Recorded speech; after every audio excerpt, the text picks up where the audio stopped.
Hi team, welcome to our first episode of the Lions Den podcast. Today we've got a brilliant guest for you, James Lang, Harlequins and Scotland centre, not fly half anymore, so he's a centre, but he's going to be talking to us about everything to do with his rugby journey, as well as what he's been up to staying fit and through coronavirus, and also answering a few questions that we've had through from our teams.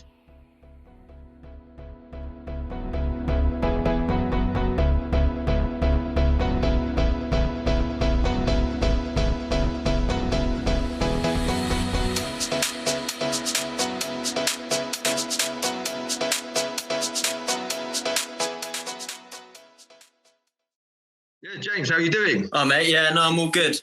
Staying sane during this tough period. But yeah, no, I'm all good, thanks. Nice one. What are you doing to pass the time? I've been keeping pretty busy, to be honest. Been training quite a lot. Quins, they dropped off a few like barbells and weights and stuff. Everything I need really. A few weeks ago now, before it got. I think the week of lockdown, they kind of dropped off some stuff so boys can stay fit, keep on top of their weights and their programming during lockdown. So yeah, I've been keeping pretty busy, working out quite a bit. Been going over to Wimbledon Rugby Club to do my runs, just to try and stay fit. And yeah, just kind of finishing off my flat as well. I had a bit of decorating to do. Sort the garden out and stuff, so that's keeping me busy. So yeah, I've been pretty busy, which is good. Nice. And what does the training program look like at the moment? Majority of it is kind of like run based work. Just trying to stay on top of our fitness. Obviously, we're not knowing when we're going to be going back, kind of in the unknown at the minute. But it's important that we stay active and stay fit. So when we do come back, it's not a massive shock and it's not a massive jump, to reduce the risk of injuries, I guess, when we come back. So I try to do Monday, Tuesday, do some running based work as well as gym. So Monday I'll do my speed stuff at on a field or at a rugby club close by to me, and then do an upper body session in my garden with the barbells and stuff. Tuesday would be a bit more of a harder work, I guess. So I do my lower body weights and then do a longer run, so more aerobic fitness. Switches up, but. So this week I did a kind of like a broken bronco. A lot of the kids we have come on our camps and the players that we have on the courses that we work with are, younger and might not have come across a bronco. What's a bronco? So a bronco is a rugby player's worst nightmare. No, it's a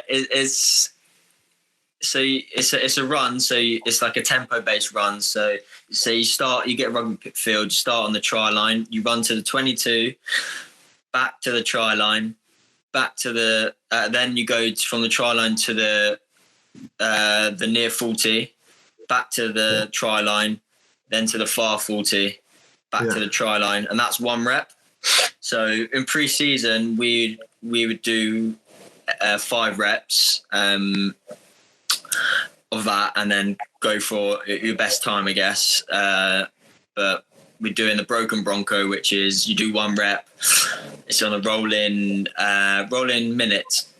Rolling 90 seconds. So it takes about, we try aim about 50 seconds a rep, and then you got 40 seconds off, and then you do that 8 times. Have you done a full bronco recently? I've not done a full bronco recently, no. My last one was in pre-season. Do they have a target for you as backs that you have to hit under, or outside backs? How does that work? I think the target for backs was 4 minutes, 45 seconds. Oh, nice. I think, yeah. So I'm pretty sure everyone got it. All the boys were working hard in pre-season stuff. So yeah, it is tough, but it's a good one to I guess test out your lungs. Yeah. Yeah, I was just thinking it'd be good to have that time down. So if any of our we just launched a online strength training for our subscribers. We've got about 400 subscribers on there. So if any of those want to give it a go, they can then test themselves against your time, which would be quite cool. Yeah, hopefully no one beats it. I'll make it look really bad. But and what about the speed training? What does that look like?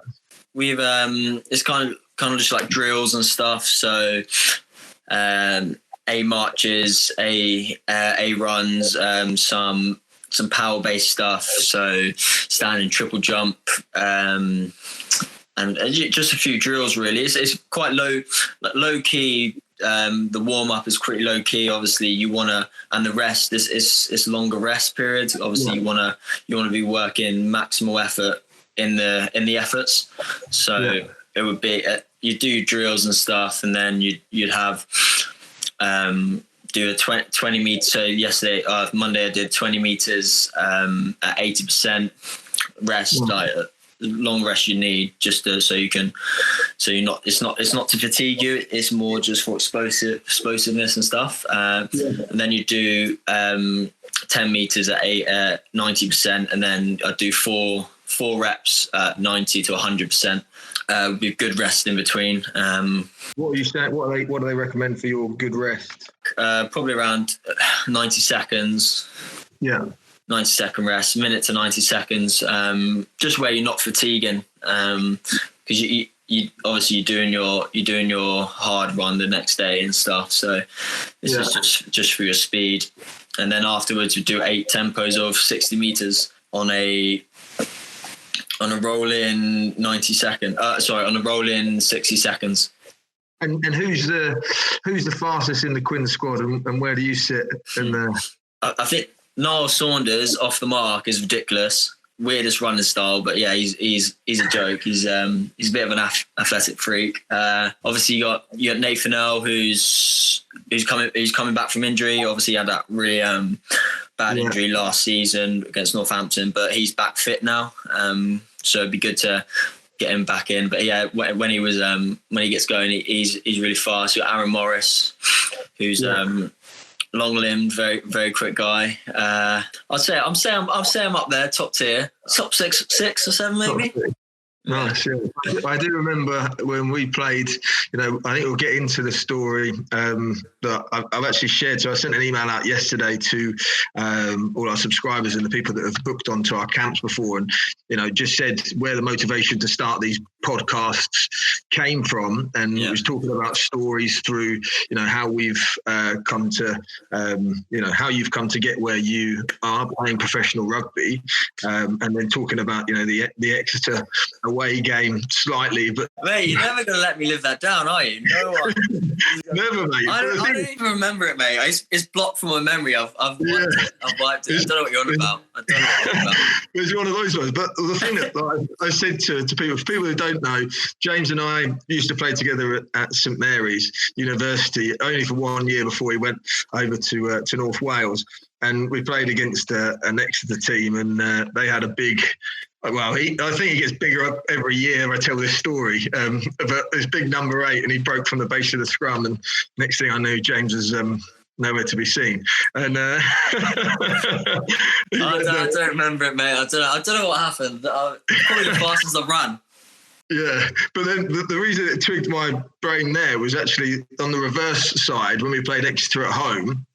Like, I think we went from absolutely getting pumped by them away on that cold, horrible day. It was horrible. And we played them at home, and it was like fair weather. The sun was shining, and I think you scored 2 tries from the 5 metre line, or 1 try from the 5 metre line. I remember that one actually. Funny enough, I do. Yeah, off the line out, wasn't it? It was. Yeah.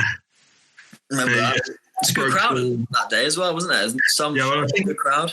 I think we needed to win that game to stay in Prem B. But so a little bit about that. Tell us a little bit about your journey to professional rugby? Because I know that, you were in the Quins Academy to start with, and then there was a bit of toing and throwing in between, and you ended up playing for Quins in the end. But just roll us through how you got there or into your best memory. Yeah, as you said, it's been an unconventional way, I guess. But so I started. I was a footballer when I was younger. Up until I was 13, I was playing football. It was my older brother Ben, who was a rugby player, and obviously looking up to your older brother, you wanna do what he does. And so at 13, I went to London Irish Amateurs. They were based in Sunbury. So yeah, went to them. Loved it. Obviously created loads of good friendships and stuff there. So I played there for a few years, 3 years maybe, and then from there I went to Reed in Weybridge. Under 16s, which I thoroughly enjoyed. Was there for a couple of years. At this point, I was in the London Irish Academy as well. Love getting involved with them. Being 15, 16, it was a massive achievement for me. Obviously, at that point, having the dream of wanting to become a professional rugby player, and felt that was a step closer and stuff. So I was training there as well on once or twice a week. I can't really remember. Yeah, once or twice a week. It was down at Sunbury, so I didn't live far, so it was pretty easy to get to. And yeah, I was there. I was in that academy for a year. I played in the academy tournament at Harrow, I think it was, which was really good. I wasn't a stand-up player at all, by all means. I was probably at the back of the pile, really. Like, just I lacked confidence. I lacked size. So I was a scrum half at this point. One of the many positions I've played in my journey. What other positions have you played? I've played all through the back line, actually. Yeah, and even 7 on a Surrey under 15s trial. They had an injury and they needed someone to fill in just on the trial match, and I already played my match, and I went at 7. Last time I played that, I mean, I couldn't do that every week. So after about a year at London Irish Academy, you go through trials each year. I went to trials. I thought they went really well, and got the email saying I didn't make it in. And I was thinking I was 15, going on 16 here, and I was gutted. I was well upset. Obviously, being that young, aspiring rugby player, and not getting into the academy, I kind of felt like there was a door shut in my face, and I was really upset. I just thought it's the be all end all, really. How did you cope with that? How did you get back on the horse, as it were? Yeah, I was upset, but I've got a strong relationship with my parents and stuff, and my dad, my mum were really, really good. Like they explained to me, it's not the be all end all. You're 16, you're 15, 16. You've got, everyone develops at different stages in their life, and that I just wasn't good enough at that point. And there's plenty of time to work on it. If it's something I really want to do, then I'll have to work on it and go from there. So then after that, playing a Reed in Weybridge for another season. Obviously, I've got a mum that's very very proactive in my rugby life back in the day. Yeah. She was emailing a lot of academies and stuff, obviously wanting to get me the right opportunities, and she kind of forced the foot in the door for me with Harlequins when I was 18. Went on a little trial week with Quins under 18s, and from there played in the academy tournament. I think it was at St Albans. It's where I think it was there. Where the Saracens train. Yeah, I think it was, because obviously it was think it was the English Premiership teams, or some of them, not all of them, and the Welsh teams. So that's Albanian's rugby club, isn't it? Yeah, it was. And played there, was a replacement fly half. I think I played at 15 for one of the games and stuff. And yeah, if I'm being honest, I struggled with it. Just with the competition, like obviously I was quite, as I said, I developed quite late, so I was still a little bit in the small. I wasn't the most confident of players, so I sat back a bit, and I didn't really do much. I honestly say I was probably a little bit out of my depth at that point. There's a lot of great players that have gone on to play professional rugby that were playing at that tournament, and they were very good at that age, where I wasn't that good at that age. I wasn't able to compete really. So yeah, I didn't get kept on after that. I think it was like probably a 2-month span maybe. And at this point, when I was 18, I was doing a lot of Scottish exiles as well, training. My mum being Scottish, my dad also being Welsh. So I did a lot of Welsh exiles, a lot of Scottish exiles when I was younger. You know, just going around, just doing as much rugby as possible, really. I do always like, every now and again, there's that photo that resurfaces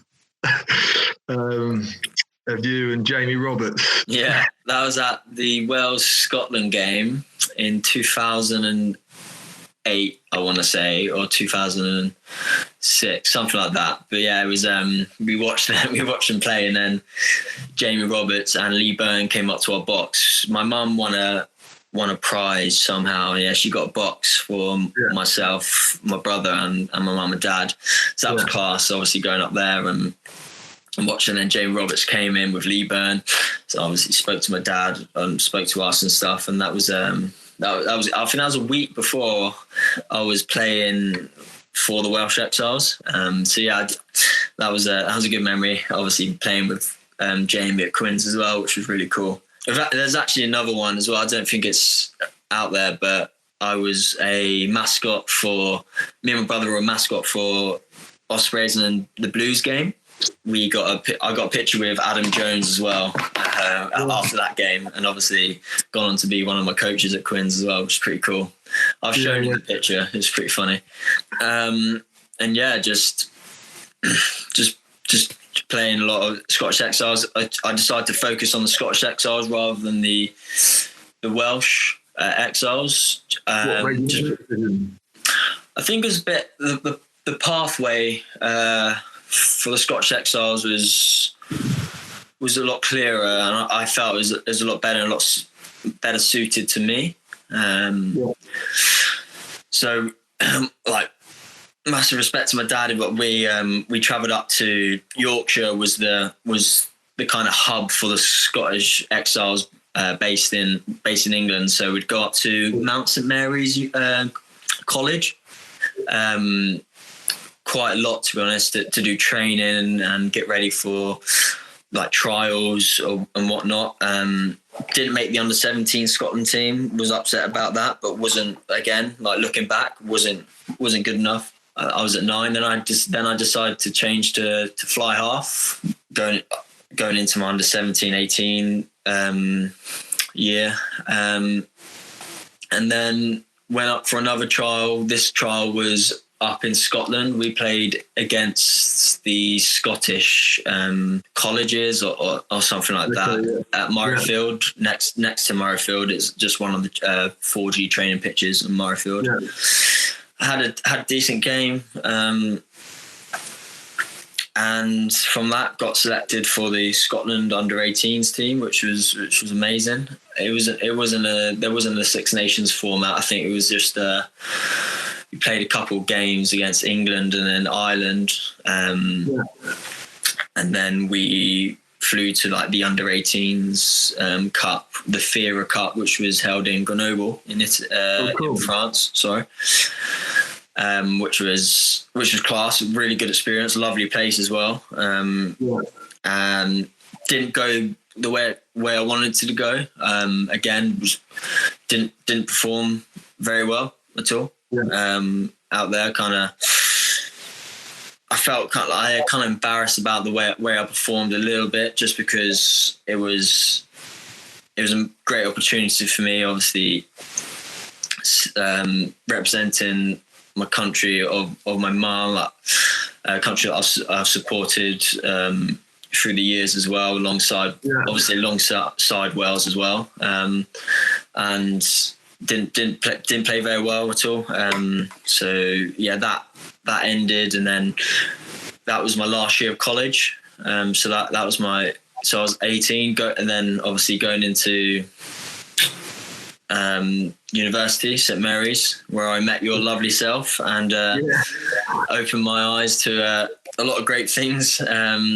Obviously, university probably being the most enjoyable year. Kind of stopped pursuing rugby so much, and kind of took a little bit of a step back and just kind of relaxed, chilled out a bit. Played for London Scottish, the amateur side, for a year and a half, which was fun. Met a lot of cool people, but it wasn't very serious at all. And then obviously alongside that, going to St Mary's, doing my studies, but also playing for the uni team. But I mean, we were a good team. Like, we had a lot of good players, but it wasn't a very strict format, was it? I mean, you can probably say that. Well, we had very good players around.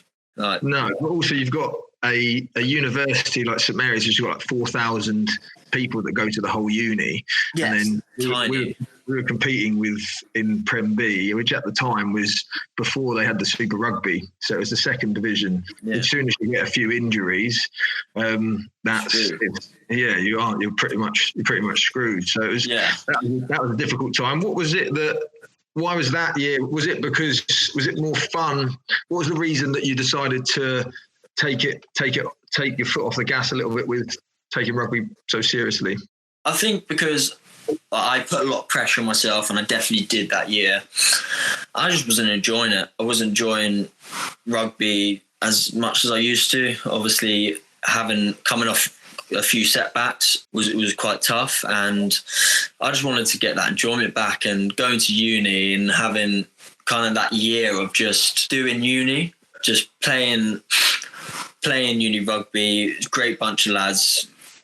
We had great memories, great friends, and like just doing uni life, going out 3-4 times a week. I mean, it was fun. It was good. It was what I needed. And I went through a similar thing when I went to uni as well. I obviously didn't play anywhere near as high as where you have, but I was still wanting to play to the highest of my ability at the time. And it's that kind of thing where, you know, you takes it so seriously that sometimes we lose track of, you know, why we started playing the game in the first place. And for me, going to like the first year of uni was definitely getting the fun back of playing rugby. And then that was, after that fun year, allowed me to go and play over for the Geese at Irish when they're in National 2.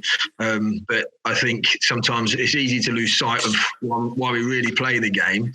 And for me, and I'm sure it was the same for you when you were younger, is for the fun of the game and for the friend and all those kind of things. Yeah, definitely. I mean, I needed that enjoyment back of rugby, of playing rugby, and definitely St Mary's was a catalyst for that going forward. As I said, I loved every minute of being at St Mary's. Just the kind of just like the relationships you build from that uni team, and because you're going out most nights, you kind of making memories together, aren't you? You're getting closer, and then you're going out on the field, and just there's not much pressure on you. You're just having fun with your mates, and that's kind of what you love about rugby, isn't it? That's why you play the game. Is because you enjoy it, you love it, and it's the friendships and the memories you make.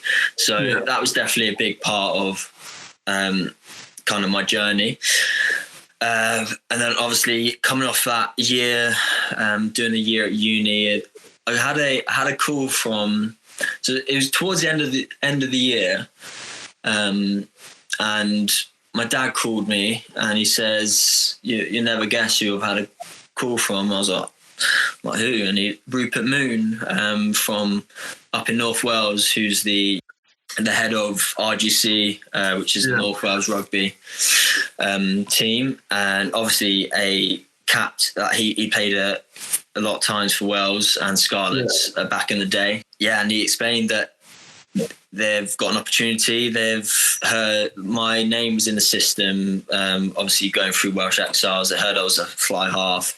Their fly half had a serious knee injury, and they called to see if I wanted to go up and play for them, really. And obviously, it was a big move. I explained that I was at uni and stuff, and I had my studies to do. And I kind of had to have a think about it. Do I want to give it one last shot? Because this would be a big move for me going up to North Wales. It was obviously it was semi-professional, but it was a very professional outfit. Just the way they trained and stuff. So it had taken a lot of my time, and I had to think if I wanted to give it another go, I guess, and pursue my dream of playing rugby professionally. So me and my dad went up to visit, just to chat to Rupert, have a look around, and kind of just get an idea of what I'd be getting myself into if I did move up there. And literally got up, visited RGC in Colwyn Bay, just the area a little bit, the facilities, and then went to Bangor University, which is a local university, because I wanted to transfer my degree. It was a good trip, and on the way down, I decided that I wanted to give it a go and have another crack at it. So was that when you actually was it in the car on the way back, or was there something in particular that made you? Yeah, it was in the car on the way back. It was on the car. Me and my dad were chatting, and I mean, he was excited for me, and at the prospect of me going, and we had a chat, and it was I was sold. So I was sold, and kind of that kind of sold it for me. So it was the off season. That summer was kind of just getting everything ready to kind of move up to North Wales. That summer, I think I was working with my uncle on a building site, and I had a call from the university, one of the lecturers at the university, to do like a little interview and stuff. And I was I just finished laying some brick and stuff, so that was quite fun. And just moved up, and straight away loved it. How did it go was it a culture change not from necessarily the environment and everything, but more so from going from playing for fun at university when you're going out most nights to then going and playing semi-professionally in North Wales, which is renowned for pretty brutal rugby, especially if you're English, I think. Yeah, it was a pretty big culture change, I guess. Obviously not taking it too serious at uni, and then going in, it's a pretty professional environment for a non-professional team. Yeah. So we're training. I was part of the academy, so we're training every day, really. And obviously I had uni, so I would get up early, go to gym. So I'll be getting up at like 5:30, getting the train to Colwyn Bay, which was about half an hour away, going to Areas Park, doing some gym, and then getting the train back, do lectures, come back, do rugby. And I did that for a year when I was living in Bangor. I did that, and it was it was all right. It was I was quite tired a lot, but it was good. It was an eye opener. My first game for RGC. What happened? We won. It was I was on the bench covering fly half, and it was an awful day. It was raining. I can't remember who we were playing, but this is the Welsh Championship. So I mean, it was against fully grown men. This is the first time I've been exposed to that. Obviously, you play uni as students. Obviously, a lot of big players and stuff, but you're playing against fully grown men, and it was tough. I came on, we were losing. I came on, had a good game, and we won, and then I got the nod to start the week after. I was 18 at the time, or 19, and yeah, it was a real physical match, and it was a bit of an eye opener. And from then, just kind of tried to take every week as it came and enjoy myself and try and play as well as I could. How did the move to Quins come about from there? So you were there for what, 2 years? It's towards the end of this, my second year.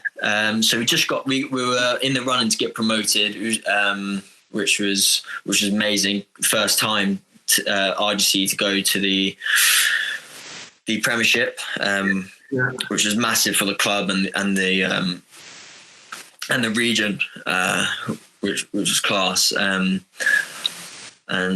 at my agent at the time, I got my head analysis at the club to put together like a little highlight reel, all kind of my best games and stuff from that season, and gave it to my agent, kind of send it out to a few clubs, I think, and came back and said, Harlequins are interested, or like the details of the contract that they offered, and I was kind of, it took me off guard. It was a massive surprise. What were you expecting? I had my head round maybe going to if I could get into a championship club, kind of work my way up. Maybe a Prem club, but I wasn't really like banking on it. Just because, like, obviously your highlight reel is all your best bits and stuff, but I just didn't expect a Premiership club to come back, and that was unreal. It took a while to kind of it was to sink in, I guess, and I had to make a decision. Obviously, helping to get RGC promoted to the Premiership for the first time ever. Yeah. Settled there. I'm living with 6 or 7 mates in this kind of big complex, which was class, messy but class. I had a lot of great friends there and stuff. So it was tough. At the time, it was tough. Looking back now, it's the easiest decision, a Premiership club. But obviously, at the time, I'm comfortable.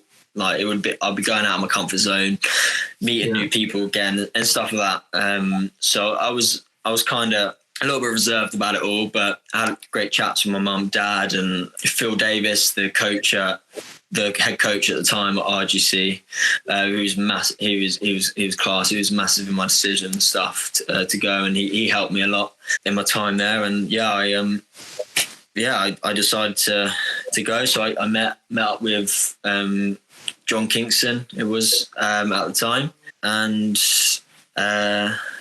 went in, signed the contract. 1 year academy, 1 year first team. Kind of rest is history. Just kind of worked my way up, really. Right. And you're on 59 caps now, according to the Quins website. Is that correct? I believe so. Yeah.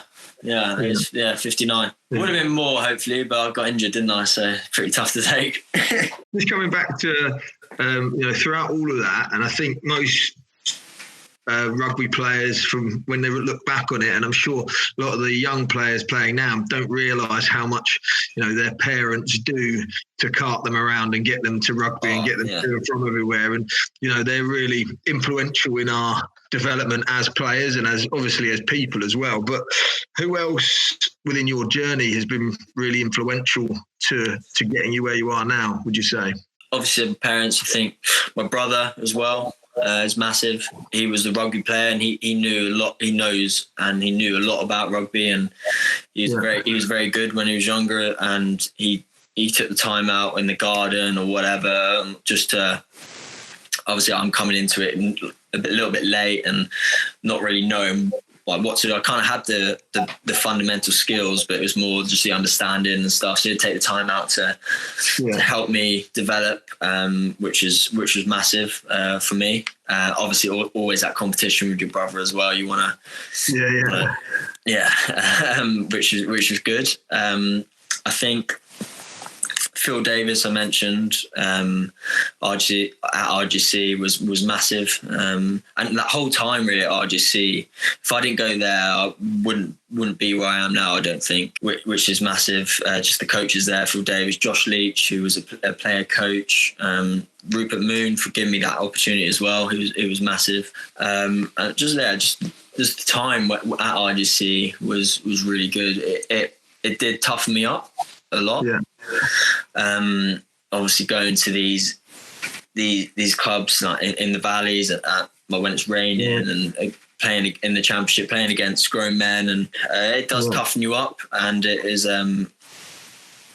it kind of made me focus more and kind of work harder to get a bit bigger, get a bit stronger and stuff like that.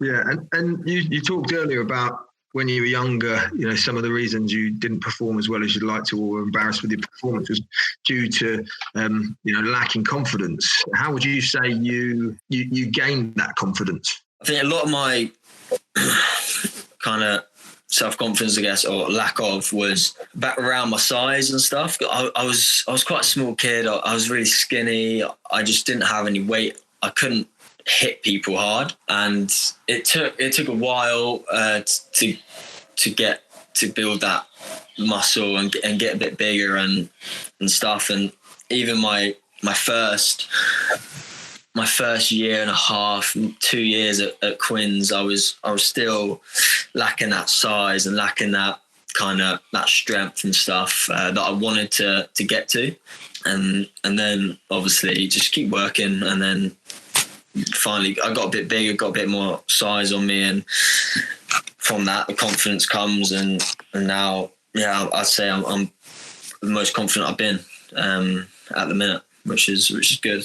And if you were, knowing what you know now, if you could say, go back and say something to like the 12, 13, 14-year-old you, what do you think what would you say, knowing what you know now? I think just not putting too much pressure on yourself. That was massive. I put way too much pressure on myself. I still do put a lot of pressure on myself on my performances and everything. And I think it's not putting too much pressure on yourself. Make sure you're enjoying it. And then I think everything will follow. If you're enjoying something, you're gonna work hard at it, and that hard work will come, and your performances and will improve as a direct effect of that. So nice. Okay, cool. Well, look, thanks, James. We've got lots of a few questions from some of the people that have sent them in, so we'll get through those nice and quickly. Luke Sullivan, he says, how much did you used to train as a 13-year-old? Specific rugby training, it was not a lot. When you're that age, I think it's important to play a number of sports. That's what I did. I was in everything. I was still doing football at school, although I was doing rugby outside. I was still doing football at school. I was trying to do everything, really. If you want to focus, whatever you focus on, playing a lot of sports when you're younger, I think that will help in whatever sport you choose, just with coordination and everything like that. So when you don't have to overdo it. It's just when you're 13. I think I was only doing it once a week on a Sunday at school, doing whatever, doing football, doing cricket, doing basketball, and all of those different sports. You don't want to overdo it when you're young. I'd say just play as many sports as possible when you're that age, and obviously you have to choose at some point, but just until that time comes, just try to enjoy everything. Yeah, that's some sound advice. And then he had a follow-up question, which was just, we talked about you've played every position in the back line, so, and also flanker. That cameo at 7. But he said, have you always known what position you wanted to play? No, not at all. Obviously, I started off at 9, then went to 10, then 15.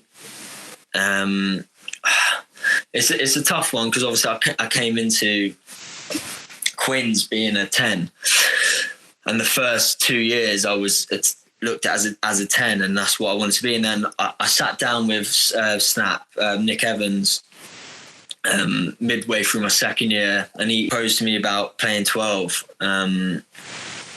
Obviously, being that ball player, because I can play 10 and just put a little bit bigger as well. I'm put on a bit more size then, and he said it could be an avenue to explore and stuff. So from there, I kind of went away, kind of looked at other players, other 12 and stuff, and I said that centre is kind of what I want to do, and that's where I focused on ever since then, really. Okay, cool. And one from there was a few of the same question here about wanting to play professional rugby, play for Quins. The questions were what skills should I work on if I want to get to want to play for professional rugby. That initially came from Nick Reed. The fundamentals you need to get down. So your passing needs to be. You can never do enough practice on your passing. You want to get that crisp, and I'm still trying to work on it. I'd say definitely your tackling, just your technique. And when you get your technique right, your confidence will come with that. I was never a big tackler. I never enjoyed tackling. You'll probably can vouch for me there, but St Mary's away at Exeter, Andy, as you brought up earlier. But I've learned to. And my confidence with tackling, I guess it came when I got a bit bigger and stuff, and my technique's better now. Now I'd say it's one of the more enjoyment. Like I enjoy defending now more than anything. So it just comes with time. So would you say? I think that's a massive point. If you get stronger, and through getting stronger, you're going to get bigger, and then the more you practice, your confidence is going to go up, and you can turn tackling from a negative and something that you don't want to do into something that you succeed at and you enjoy. So I think that's brilliant. That's a great piece of advice. The next one I've got, Aaron Bagshaw mentioned earlier, how was your time in North Wales? I think that was touched into, basically getting your head kicked in, but enjoying it at the same time, I think, based on the conversation from earlier. Anything else to add on to that, James? No, I said that time up in North Wales was amazing. Made some best friends for life there. Just what I learnt as well in the rugby sense, and in a lifestyle sense. My first time really living far away from home was 5 hours, so I couldn't really pop home or anything. I learnt a lot about like just doing everything for myself, and that taught me a lot. And yeah, it was an amazing time. And I've been up a couple of times back to visit and stuff, and I'm going to try and go back after this lockdown period because got a lot of friends up there, and it was a massive part of my life. And if I didn't go there, I would not be where I am today. Okay, last question we've got here. Quite a good question from Joe Garner. It's what's your biggest challenge as a pro rugby player? Ooh, that is a very good question. The biggest challenge. I think again, it comes back to the pressure and not putting too much pressure on myself. Obviously, the stakes are higher when you're playing at this level, and you're kind of in the spotlight a little bit, and you could easily fall into a trap of just letting everything get to you. And so it's just about not letting that pressure affect your performances, and just again make sure you're enjoying everything you're doing in the game, training and stuff, and just not taking it. Obviously, it's a job, and you need to take it serious. But it's that fine line of not letting it just consume you. It's about enjoying it as well. And just like a follow-on question on that for me, when you have those bad days, bad games, we're human at the end of the day. So everyone has them, no matter if you're a professional rugby player or, you work in an office, everyone has bad days. How do you get yourself motivated to pick yourself back up again after that? Yeah, it's obviously it's a lot of self-motivation, I guess. You wanting to perform, you wanting to perform better.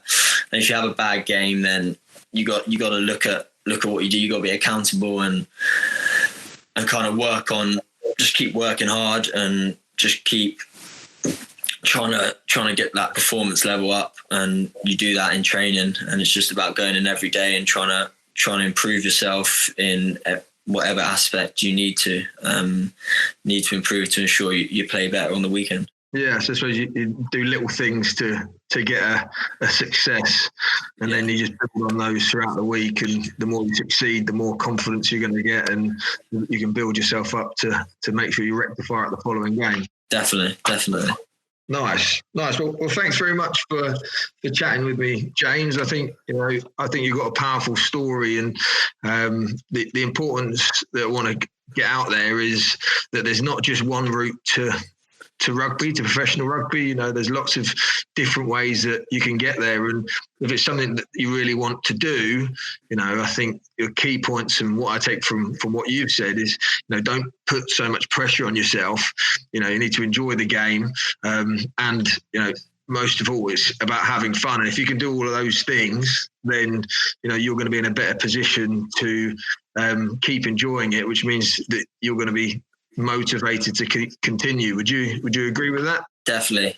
Yeah. I think the most important thing, especially for kids growing up and having those aspirations, is just making sure you're enjoying what you're doing. If you don't enjoy it, don't do it, because you won't have the passion and you'll sell yourself short. So you need to enjoy it first and foremost.